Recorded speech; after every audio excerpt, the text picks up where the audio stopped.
Okay everyone, welcome back. तो pronoun day 1 part 2, 12 अगस्त 2021 शुरू करते हैं। जहाँ तक क्वेश्चन हमने छोड़े थे वहीं से आगे कंटिन्यू करते हैं। तो 2 क्वेश्चन हमने निपटा लिए थे इसके बाद नेक्स्ट क्वेश्चन हमारा ये था, आगे चल बेटा, ये रहा। Good students like you and he should always come on time. बेटा आपको कुछ आंसर लग रहा है तो प्रयास करो, अदरवाइज तो फिर हम हैं ही। यू एंड हिम बताएं।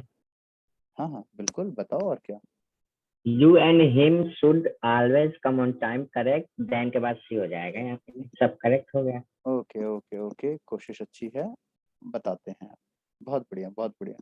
देखो सबसे पहले तो कुछ चीजें समझ लो बच्चों, यहाँ पे उतार लेना साथ में मेरे, कि प्रीपोजिशन के बाद अगर कभी भी कोई प्रोनाउन लिखा जाता है तो ऑलवेज रिमेम्बर कि वो ऑब्जेक्टिव केस ही होना चाहिए। मैंने क्या बोला फिर ध्यान से समझना। प्रीपोजिशन के बाद प्रोनाउन जब भी आएगा तो ऑब्जेक्टिव केस आएगा। जैसे आपने ऐसा सुना होगा, दे वर टॉकिंग अबाउट मी या आई। एक और ले लेते हैं, शी केम विद हिम या ही। ठीक है, चलो तो आप अपने हिसाब से बताएंगे क्या लग रहा है आपको फर्स्ट में। तो दे वर टॉकिंग अबाउट मी होता है कि ऑब्जेक्टिव केस मी एंड चाहिए, हिम। राइट। यानी आपको ये तो प्रूफ हो गया कि हमेशा प्रीपोजिशन के बाद ऑब्जेक्टिव केस आना ही चाहिए। अब इसके आगे चलते हैं। They are like my students, और एक सेंटेंस मैंने लिखा, दे लाइक माई स्टूडेंट्स। अब पढ़ के बताएंगे कि दोनों लाइक अलग अलग हैं कि नहीं।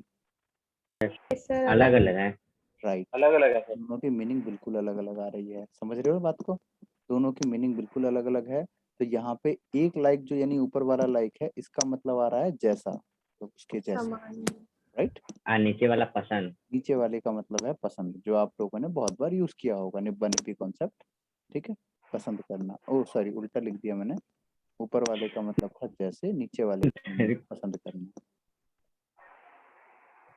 बस इसी में सब उल्टा सुल्टा हो रहा है। नीचे का मतलब है पसंद करना। ठीक है, अब देखो अगर लाइक का मतलब जैसा जैसे वाला मीनिंग आ रहा है तो ये होता है प्रीपोजिशन। लिखिएगा, ये होता है प्रीपोजिशन। और अगर इसकी मीनिंग आ रही है पसंद करना तो ये होता है वर्ब। वर्ब होता है। जल्दी से छाप लो।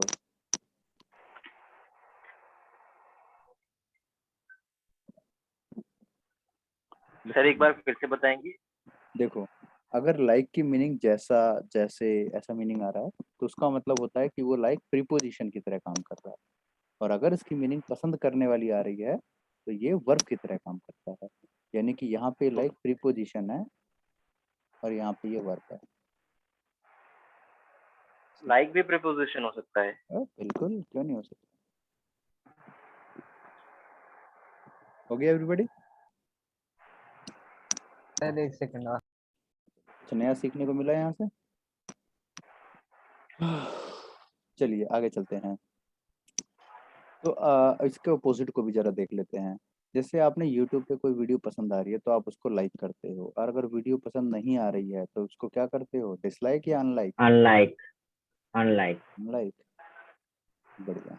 उसको करते हैं डिसलाइक, याद रखें। इसका उल्टा अब होता आपसे है गलत बोला डिसलाइक, मैंने। ठीक है, और इसका उल्टा होता है अनलाइक, याद रखें। डिसलाइक वर्ब है और अनलाइक प्रीपोजिशन है। क्लियर है? हो गया बच्चों?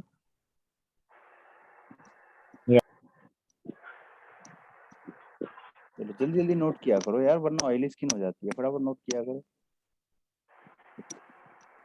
चलो आगे बढ़ते हैं।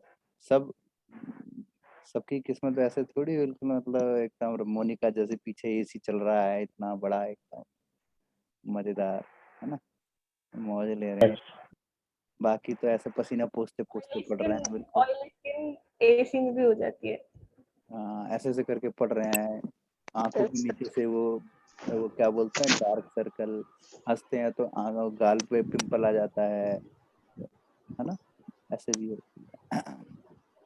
तो सर थर्ड थर्ड सेंटेंस में यू ही जो है वो हमारा ऑब्जेक्टिव केस हो जाएगा। Right right right. तो यहाँ जो लाइक है वो प्रीपोजिशन आप पहचानना सीख गए हैं। तो अब देखो आपके सेंटेंस कहाँ गया बेटा, ये रहा। तो यहाँ पे जो लाइक आ रहा है इसकी हिंदी पढ़ो, क्या आ रहा है, अच्छे स्टूडेंट तुम्हारे और उसके जैसे। तो यानी ये लाइक प्रीपोजिशन निकल, जैसे प्रीपोजिशन है, Preposition. जाहिर सी बात है कि ये गलत हो गया। Yes. हिम, ठीक है ना, बोलो यस, आगे बढ़ो। Yes. Sir yes. गुड, आगे चलते हैं। अब इससे भी अच्छी चीज सीखें, अभी तो बहुत कम सीखा था। अब बेटा राम बाबू, तुम्हें अनमोल की कसम शांत रहना बेटा थोड़ी देर, अब बाकी को सीखने दो, तुम बहुत ज्यादा ही सीख गए हो। अरे सर अरे मेरे पेपर आने वाले सर, मेरे को मत मरवाओ। मतलब तुम्हें विश्वास नहीं होता। कह रही है, मतलब पेपर के बाद हो सकता है, तो कह रही सर पेपर आ रहे हैं, मतलब एक्सक्यूज भी खतरनाक मार रही है। चलो, अनमोल इज टॉलर देन मी, पढ़ के देखो बेटा, सही है? हाई होना चाहिए सर। टॉलर देन आए। क्यों? सब्जेक्ट के साथ कंपैरिजन हो रहा है, ओके, तो अनमोल तो वहाँ पे भी हाई होना चाहिए। अच्छा जी। बाकी बच्चे कुछ और बताओ, रेखा, चंचू, श्रेया, डेजी, सलोनी, कंचना, मनिका। तो ये वाला मैंने कभी पढ़ाया है पहले आपको? नहीं पढ़ाया? चलो, पढ़ाया है सर। सेंटेंसेस नोट करो एक बार मेरे साथ फटाफट से। लिखो, चाहना, ये यार इनका नाम ही इतना बड़ा है ना, समझ नहीं आता स्पेलिंग कितनी बार गलती हो। पैर, हटाओ, छोटा सा नाम ले लेते हैं। Monica writes poems faster than him, मैं ऑप्शन दे रहा हूँ, हिम, ही, मी, आई। अगला लिखते जाओ फटाफट से। म्यूट कर लो एक बार। एक्सपेंसिव कार्स, आवाज अभी भी आ रही है। अट्रैक्ट मी, हे भगवान ये कौन है ये? तो देखो कहाँ से आ रही है आवाज, बीच बीच में आती है फिर कट जाती है। अभी एक बार पकड़ लो कौन कल्प्रिट है ये। अनमोल तो नहीं है, चलो। एक्सपेंसिव कार अट्रैक्ट्स मी मोर देन हर या शी। अगला Shreya, Shreya is more talented, थोड़ा एक्स्ट्रा टाइम लूंगा आप लोगों का आज मैं, मोर टैलेंटेड देन मी या आई। और एक आखिरी, द प्रिंसिपल, ये बड़ा इंपॉर्टेंट पॉइंट है इसलिए, the principal admired me more than her या she। चलिए जी, सर बताऊं? चलिए। नहीं नहीं नहीं, आप शांत रहना भैया। मतलब मैं अनमोल बताता की हूँ, उम्र ही क्या है अभी, चलो। मैं बताता हूँ सर। हाँ आप, Anmol is honour than I होना चाहिए पहले में। ठीक है। Monika write poems faster than he. ही चाहिए इससे में expensive cars attract me more then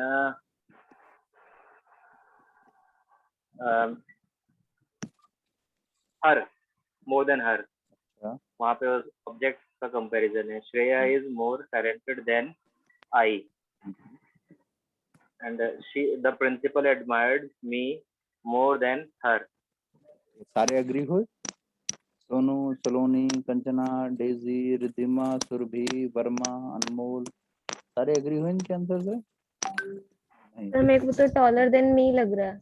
taller than me लग रहा है, क्योंकि सुनने में सूट कर। सर चलो मैं समझाता हूँ बेटा, देखो आपको इतनी चीज तो दिख रही होगी, ये बेटा केस वाले आएंगे। म्यूट कर लो, मैं फटाफट समझा देता हूँ। एक बार अपनी अपनी साइड से सारे बच्चे अपना गला दबाओ, म्यूट करके रखो, मैं भी सारी चीजें समझा देता हूँ, ध्यान से सुनते रहना। देखो आप सबको दिख रहा है कि पहले हमने ऑब्जेक्टिव केस लिखा है, मी, हिम, हर, हिम, और पीछे हमने सब्जेक्टिव केस लिखा है, आई, ही, शी वगैरह वगैरह सारी बातें, ठीक है। अब इन सभी में नोट तो कर ही लिया होगा आपने, इन सभी में एक बात देखिएगा कॉमन चीज कि आपको देन जरूर दिखेगा, सभी में दिख रहा है ना।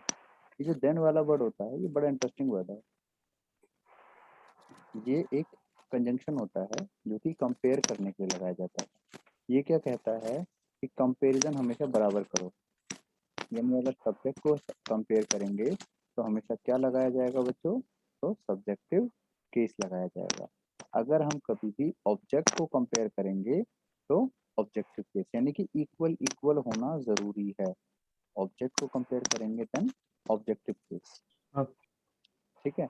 मैं एक दो सेंटेंस करके बताता हूँ, उसके बाद फिर इसके आगे की चीजें आप करना। ध्यान से सुनना बेटा, कान खोल के चश्मा हिला गया। अभी अगर आपने ध्यान से सुन लिया तो जिंदगी में ऐसा क्वेश्चन कभी भी आपको परेशान नहीं करेगा, ठीक है। बिल्कुल ध्यान से सुनना, पसीना पोंछते पोंछते। देखो, Anmol is more intelligent than me, I. अगला, अंशुल स्पीक्स इंग्लिश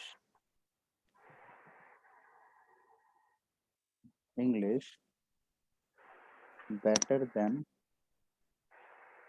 हर या शी। एक लास्ट, मैथमेटिक्स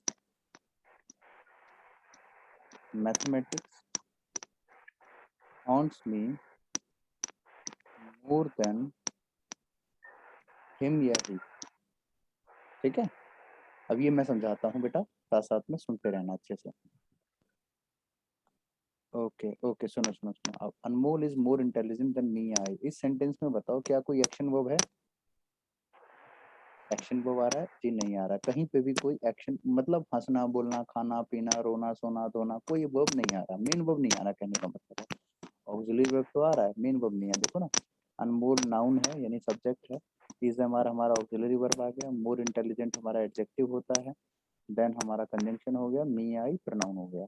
अब इस सेंटेंस में हमारे पास कोई एक्शन वर्ब तो है ही नहीं, तो याद रखना अगर सेंटेंस में, कंपैरिजन वाले सेंटेंस में एक्शन वर्ब ना हो तो हमेशा सब्जेक्टिव केस ही लिखा जाता है, याद रहेगा।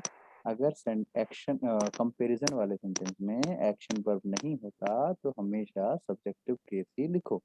इस बात को कोई लिख लो, छाप लो, याद कर लो या बुझवा लेना, ध्यान रहेगा, ठीक है। अब ये तो रटने की बात हो गई, अब जरा इसके पीछे का लॉजिक क्या है वो भी तो जान ले, है ना। लॉजिक क्या है वो सुनो। इस सेंटेंस में हमारे पास देन लिखा है, यानी कंपेयर करना तो जरूरी है, मजबूरी है, ये करना ही पड़ेगा हर हाल में, ठीक है। अब मी या आई का कंपेयर हम इस सेंटेंस में किससे करेंगे?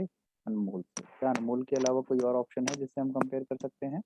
नहीं, अनमोल ही है बस अकेली जिससे हम कंपेयर कर सकते हैं, और कोई है ही नहीं हमारा जिससे कंपेयर करें। तो कहने का मतलब ये है कि यहाँ पे हमारे पास जब एक ही बच्चा कंपेयर करने के लिए तो उससे ही कर रहे हैं, और अनमोल सेंटेंस की क्या है? सब्जेक्ट। सब्जेक्ट से कंपेयर करेंगे तो जाहिर सी बात है सब्जेक्टिव केस ही आएगा। समझ में आ गई बात आपको? ठीक है, तो ट्रिक तो मैंने सिखा दी कि अगर एक्शन वर्ब ना आए तो सब्जेक्टिव लगा दो, और लॉजिक क्या था कि जब एक्शन वर्ब आ ही नहीं रहा तो ऑब्जेक्ट तो आने का कोई चांस ही नहीं बनता, तो फिर तो मजबूरी है ही है सब्जेक्टिव लगाना। क्लियर हो गया एवरीबॉडी? सबको हो गया हो तो ठेंगा दिखा दो एक बार, अगर नहीं क्लियर है तो पूछ लेना, हो गया तो ठेंगा दिखा दो पसीना पोंछते हुए। हो गया? नाक में उंगली मत किया करो बेटा, हाँ तो ऐसे करके, ठीक है ठीक। कैमरा ऑफ करके किया करो। आगे चलते हैं, बहुत खूब। Next question, Anshul speaks English better than हरियशी। एक बार मैं आप लोगों से पूछना चाहूंगा, बताइए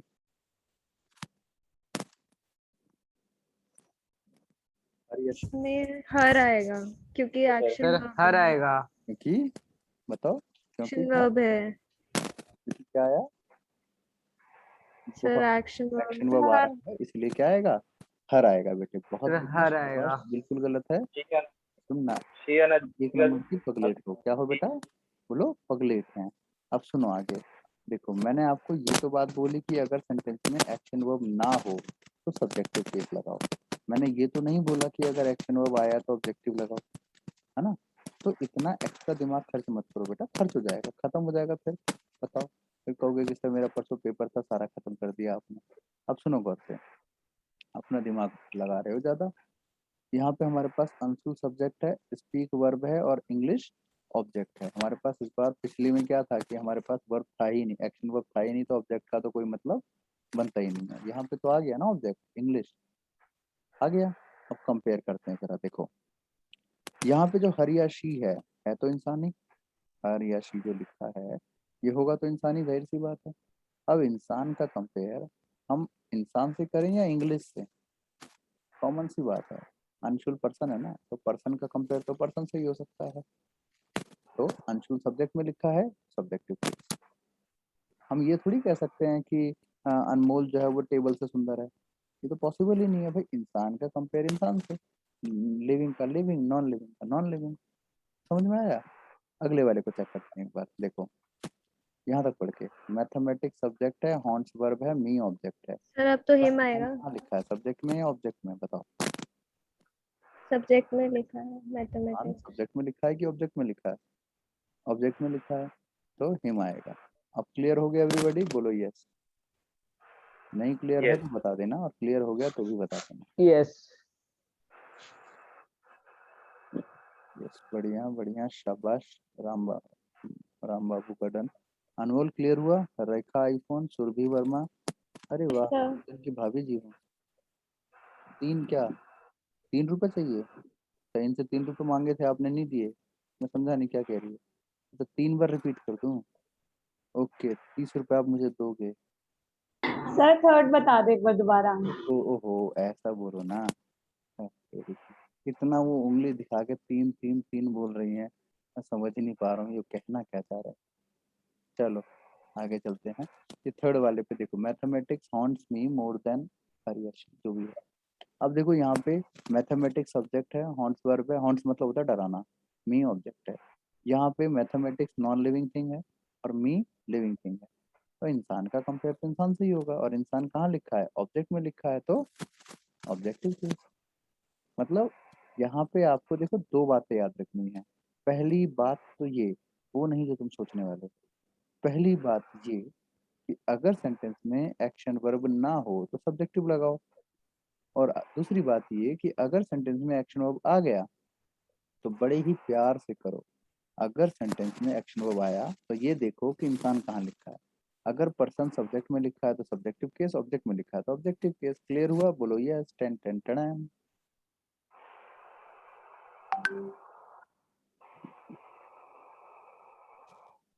चलो, ये अंशुल का एक्सप्रेशन गजब का है भैया। ये ये इमोजी कहाँ कहाँ से लाते हो यार तुम लोग, गजब। ओके ओके ओके, हो गया ना। अब उस क्वेश्चन को वापस मैं दिखाता हूँ आप लोगों को। चलिए जी, शुरू शुरू हो जाइए अब इसमें आंसर फटाफट फटाफट।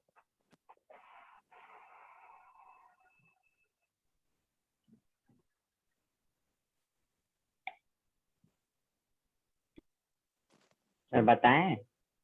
रुको रुको, हो गया ना, चलिए शुरू हो जाओ भैया, चालू हो जाओ, हुश। फर्स्ट में सर फर्स्ट में आई आई, सेकंड में सर ही, थर्ड में सर ओए हार्ट, ओए ओए फोर्थ में सर ओए आई, सर ओ थर्ड में यार, दो सर करेक्ट। ओए तुम तो बड़े हैवी ड्राइवर हो भैया। अरे मौज कर दी तुमने तो। 1 मिनट रुक जाओ, ठंड रखो, सबर करो। ये कमाल है, मैंने एक बार हुश क्या बोल दिया, ये चालू ही हो गया है। चलो चलो। Monica writes poems faster than, तो एक एक करके बताना। फास्टर देन में क्या आएगा? मोनिका सब्जेक्ट है ना, सर देन ही आएगा। ही। सही।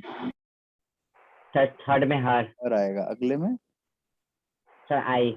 आई आएगा। सबको क्लियर हो रहा है ना, बोलो यस। फिफ्थ में लास्ट में यस सर।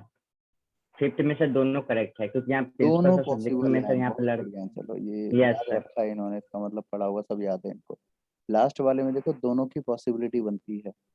मैं भी समझाता हूँ कैसे। 1 से लेकर के 4 तक तो क्लियर हो गया, कोई डाउट नहीं है, पक्का गारंटी 101%, है ना। चलो खाओ राम बाबू की कसम, क्लियर है ना अच्छे से? शाबाश, बहुत बढ़िया।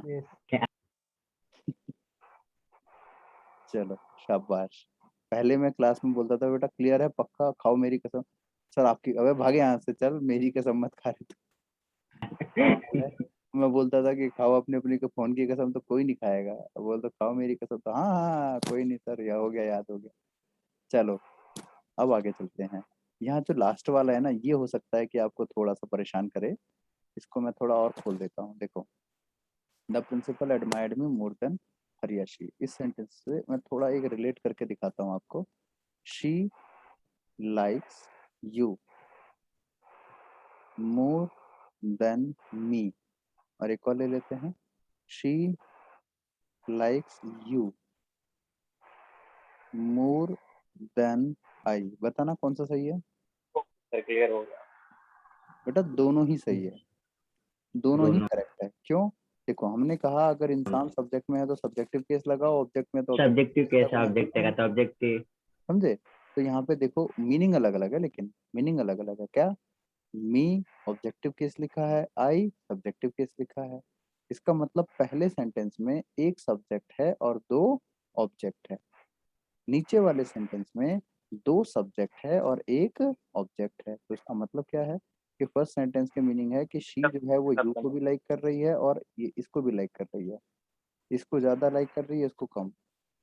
पैसे वाला होगा। अच्छा, नीचे वाले पे आ जाओ।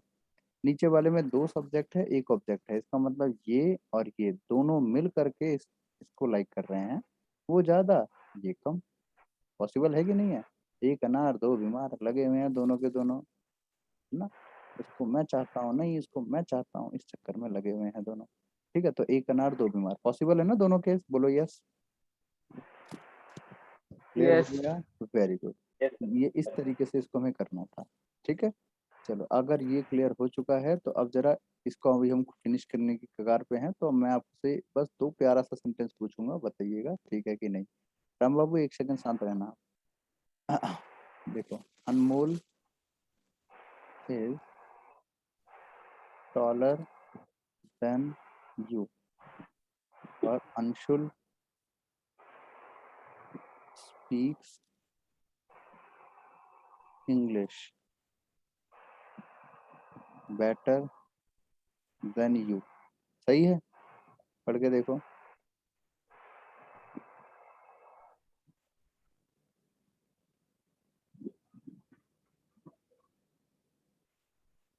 ठीक लग रहा है? यस सर सही है। सर यू तो यू ही रहता है। हाँ, तो बोलते क्यों नहीं हो यही फिर? डाउट यू आता रहता तुम्हें है इतने में भी? सर, अनमोल, सही है। बहुत बढ़िया, बोलो ना फिर। कॉन्फिडेंस नहीं दिख रहा है, मतलब कॉन्फिडेंस इतना टूट गया तुम लोगों का कि सही को भी तुम लोग सही बोलने से पहले 10 बार सोचते हो, है ना अंशुल? सर सही है। हाँ, बहुत बढ़िया बेटे, शाबाश। गलत आंसर है बिल्कुल दोनों। अब ध्यान से सुनो, अगर आपने जीवन में बताओ सर, अब बेइज्जती कराने के लिए चुप रहते हैं हम। ये समझ गई पुत्री, हैं? ये सही है बेटे, प्यारी समझ गई है। ये दोनों सेंटेंस गलत हैं। अगर आपने कभी भी जीवन में ये दोनों सेंटेंस यूज किए थे तो गलत किए थे, आज के बाद मत करना। इसलिए कहते हैं अधूरा ज्ञान खतरनाक होता है। अब इसको पूरा सीखो। बस 5 मिनट और लूंगा आपका, ज्यादा परेशान नहीं करूंगा। बस अभी आपका क्लियर हो जाएगा। देखो, इमेजिन कीजिए अगर हम यू की जगह ऑप्शन दें आपको मी आई, क्या लोगे? मी आई, जल्दी बोलो। Sir I. हाँ, बोलो ना, इसमें भी घबरा रहे हो। आई आएगा, ठीक है। दोनों ही सेंटेंस के अंदर आई आना चाहिए। आई का मतलब सब्जेक्टिव केस आना चाहिए, राइट? Very good. अब इस हिसाब से हमारे पास जो यू आ रहा है ये सब्जेक्टिव वाला आना चाहिए। अब आप कहेंगे कि सर यू तो यू ही होता है, सब्जेक्टिव भी यू, ऑब्जेक्टिव भी यू। तो हमको क्या पता, हमने तो सब्जेक्टिव समझ करके टिक मार दिया। सर दो लगा देंगे। अब एग्जामिनर ने इसको ऑब्जेक्टिव समझ करके काट दिया, ये लो। अब एग्जामिनर भी अपनी जगह सही है, आप भी अपनी जगह सही हो, फिर भी नंबर कट गया आपका। गलत कौन? तो गलत है आपके टीचर, जिन्होंने पूरा नहीं सिखाया। पूरा ज्ञान लिया करो। देखो, पूरा ज्ञान क्या है? अकेला यू ऑब्जेक्टिव केस होता है, याद रखना। हमको कौन सा चाहिए? सब्जेक्टिव चाहिए। तो क्या करो, यू के साथ कोई वर्ब लगा दो। यू के साथ वर्ब लगा दो। अब ये सही हो गया सेंटेंस। समझे मेरी बात? बोलो यस। उसी प्रकार से यहाँ पे भी यू अकेला लिखा है, ऑब्जेक्टिव केस है ये। हमको तो सब्जेक्टिव चाहिए, तो यू के साथ वर्ब लगा दो। क्या लगाएंगे बोलो? यू डू साथ डू या स्पीक। डू, डिड क्यों आएगा, प्रेजेंट टेंस है वो, अब बन गया सब्जेक्टिव केस। सबको क्लियर हुआ? ये यस सर। ऐसा बोलना चाहिए। आज तक कभी आपने ऐसा बोला है? नहीं, गलत ही बोले हो बचपन से अभी तक। अनमोल, सीखे कुछ नया? चलो बहुत बढ़िया। अगर क्लियर हो गया तो बेटा निकालो इसी बात में मुंह से और नाक से पेन बाहर। अब देखो, अब आगे की बात करते हैं इधर, कि अब जो यू वाला केस था, यहाँ तो आपको क्लियर हो गया कि कहाँ पे किस तरीके से हमें वर्ब को चिपकाना था। अब अगर आप बाहर जा करके किसी के आगे ये ज्ञान पेलते हैं कि आई एम, ये अनमोल इज टॉलर देन आई, अगर आपने मी बोला तब तो सबको अच्छा लगेगा कि अरे वाह सही सेंटेंस है, जो कि गलत है। अगर आप ये कहते हैं अनमोल इज टॉलर देन आई, तो हो सकता है कि सामने वाला आपको मनी मन में 4 गालियां दे दे और हो सकता है 22 थप्पड़ भी मार दे कि कितना गलत इंग्लिश बोल रहा है। ठीक है, तो ऐसे में उसको प्रूफ ऐसे करेंगे कि यहाँ पे मी और आई में फर्क दिखता है, तो अगर इसके साथ वर्ब ना भी लगाएं तो ठीक है, लेकिन अगर लगा दो तो सोने पे सुहागा। अब ये 1001% सही हो चुका है। अब कोई भी माई का लाल इसको गलत नहीं बोल सकता। अगर अब कोई इसको गलत बोल दे तो आप उसको 22 के बदले 44 लगा सकते हैं, वो भी उछल उछल के पैर फैला के। ठीक है, चलो आगे बढ़ते हैं। अब यहाँ पे हमारे सर पास मेट्रो में वो लिखा होता है ना, deserve seat more than you. अभी वही अब एग्जांपल दूंगा मैं अभी उसका, वहां पे दूंगा एग्जांपल, वो भी आएगा अभी। Monica writes poems faster than he, अब ही के साथ वर्ब क्या लगाएंगे बच्चों? बोलना, ही के डज। साथ वर्ब डज। सिंपल प्रेजेंट है ना, तो डू डज आता है और ही के साथ तो डज आता है। अगले क्वेश्चन पे बढ़ते हैं। एक्सपेंसिव कार्स अट्रैक्ट्स मी मोर देन हर, तो ये तो ऑब्जेक्टिव है, इसमें तो कोई हेल्पिंग वर्ब आनी नहीं है, छोड़ो। Shreya is more talented than I I am, action verb नहीं है ना। The principal admired me more than her, the principal admired me more than she के साथ क्या लगाएं वर्ब? डज लगाएंगे बेटे, बिल्कुल गलत है, डिड आएगा। कौन था ये पगली? अनमोल, गलत बोलती। मेरा मोर तीसरा चल रहा है सर। पास्ट टेंस, गलत नहीं बोलते, पास्ट टेंस होगा ना, ये डिड आएगा, एडमायर्ड लिखा है। अगला, she likes you more than me, ठीक है, she likes you more than I, I के साथ डू रहेगा सर। डू, ढक्कनो बोलो डू। अनमोल, डू, डूए सर, डू। हाँ डू आएगा बेटे, बहुत बढ़िया, शाबाश। आगे चलते हैं। डू बोलो बोलते हैं, इतने घबरा गए। Anmol is more intelligent than I होता है क्या कि एम। सब्जेक्टिव केस के साथ अगर कंपैरिजन करें तो वहाँ पे मेन वर्ब या हेल्पिंग वर्ब लगाना जरूरी होता है क्या? जरूरी, देखो स्पीकिंग के टाइम में अगर वर्ब नहीं भी लगाओगे तो चलेगा, लेकिन जब आप ग्रामेटिकली इसको लिख रहे हो ना तो लगाना पड़ेगा। अनमोल स्पीक्स और जो English better starting than sentence she. लिखवाए थे आपने, जो रेड पेन से अभी दोबारा लिखा, तो वो अगर रेड पेन से ना लिखा होता तो भी क्या वो करेक्ट होता? रेड पेन जैसे अनमोल टॉलर देन मी, उसको काट के आई कर दिया था आई तो कर दिया था। देखो मैं फिर बताता हूँ, जैसे हमने सिर्फ आई लिखा, ठीक है, तो स्पीकिंग के अकॉर्डिंग अगर हम देखेंगे तो आई तक सेंटेंस बच जाएगा, लेकिन जब आप एग्जामिनेशन के पॉइंट ऑफ व्यू से देख रहे हो तो आई एम ही करना पड़ेगा आपको। मैंने पहले आपको आधा सिखाया, उसके बाद यू वाली बात सिखा दी, उसके बाद बाकी का पूरा सिखाया। ठीक है, आई एम के बिना वो गलत हो जाएगा। स्पीकिंग में चल जाएगा, आई आई तक कह के छोड़ दो, लेकिन आप स्पीकिंग के पर्पज से थोड़ी सीख रहे हो, आप तो एग्जाम के पर्पज से सीख रहे हो ना, तो आपको एम लगाना पड़ेगा। मतलब जो भी वर्ब है, जरूरी नहीं एम ही, जो भी वर्ब आएगी उसके अकॉर्डिंग आपको वो लगाना ही पड़ेगा। ठीक है, आगे चलते हैं। तो अब देखो हमारे पास ये जितने भी टर्म्स आए इस तरीके के, अब आप इससे रिलेटेड एक एग्जांपल देखिए, अभी आपको हाथों हाथ सारा 100% ज्ञान क्लियर हो जाएगा। Please provide this pen to someone who needs it more than you। जैसे ये एग्जांपल है, मैं खुद ही करके बता देता हूँ जल्दी से। देखो इस सेंटेंस में यहाँ पे हु लिखा है, हु से पहले तक हटा दो, पूरा सेंटेंस गायब कर दो, यहीं से पढ़ो सिर्फ हु से। Who needs it more than you. Who जब भी डब्ल्यूएच फैमिली सेंटेंस के बीच में आता है तो उसको रिलेटिव प्रोनाउन बोलते हैं। ये जो हु, हुम, हुज, व्हिच, दैट वगैरह रिलेटिव प्रोनाउन है, ये आप प्रोनाउन में भी आगे सीखोगे। ये जो हु है इसकी जगह आप कोई नाउन लगा दो, जैसे मैंने इसके आगे नाउन मान लिया, मान लो मोनिका, ठीक है, इसके आगे हमने नाउन ले लिया मोनिका। अब सेंटेंस क्या बना, मोनिका नीड्स इट का मतलब पेन है ना, Monica needs this pen more than you. अब इस यू को हम मोनिका से कंपेयर करें या पेन से, बताओ। मोनिका से, और मोनिका सेंटेंस की क्या है, सब्जेक्ट है, तो सब्जेक्टिव केस आना चाहिए यू, वर्ब लगा दो डू, क्योंकि एक्शन वो आ रहा है ना आगे। हो गया, आप समझे हाँ या ना? अगर आपको ये क्लियर है तो अब आप लोग याद करो, प्रोवाइड की जगह आप लोग पढ़ के देखो क्या बच्चों, ऑफर, और पेन की जगह पढ़ के देखो सीट, और एक स्वर में ये पूरी लाइन पढ़ जाओ, पूरी लाइन एक स्वर में पढ़ना। और याद करो, दिल्ली मेट्रो में देखा ये लाइन लिखा हुआ,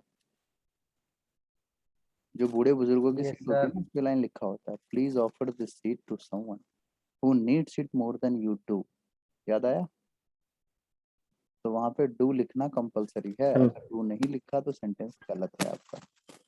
क्लियर हुआ? बोलो यस। Yes sir. चलो बढ़िया, सीख लेकिन गए सर ना? मेट्रो में गए ही नहीं है, तो देखेंगे कहाँ से? शाबाश शाबाश। हम तो वोट क्या कुछ बोले आप? किए। आपकी आवाज समझ नहीं आई क्या? सर दिल्ली में रह के मेट्रो नहीं देखी? राम बाबा दिल्ली में रहते हो? नहीं नहीं, ये बिहार में है। ओह रवि, अरे यहाँ हमारी क्लास में बहुत दूर दूर से बच्चे जुड़े हुए हैं बिहार में। Very nice. चाहना तो वहाँ से है, शायद एमपी से है बेटा, एमपी से हो ना? एमपी से पता नहीं कहाँ से है, ये तो अलग अलग जगह से है। नहीं चाहना नहीं है, वो दूसरी बच्ची थी, वो शायद आती नहीं है, देवकी नंदन, वो नहीं आती अब, वो उसका कोर्स हो गया पूरा, तो वो थी एमपी से। एक थी पुणे से, पुणे वाली ने लास्ट बर्थडे पे, आपकी मैडम के लास्ट बर्थडे पे उसको बैग बैग गिफ्ट किया था, और तुम्हारी मैडम को लग रहा है मैंने गिफ्ट किया है। अब आपको फिर दुख होगा कि उसने आपको नहीं दिया। वो तो हो ही रहा है, अब मेरा बर्थडे आ रहा है, दे देना, मैं मारूंगा बहुत। 17 तारीख को बर्थडे है सर मेरा। आप बताओ तो आपको बर्थडे कब है?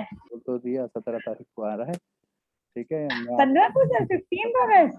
17 17 ओके।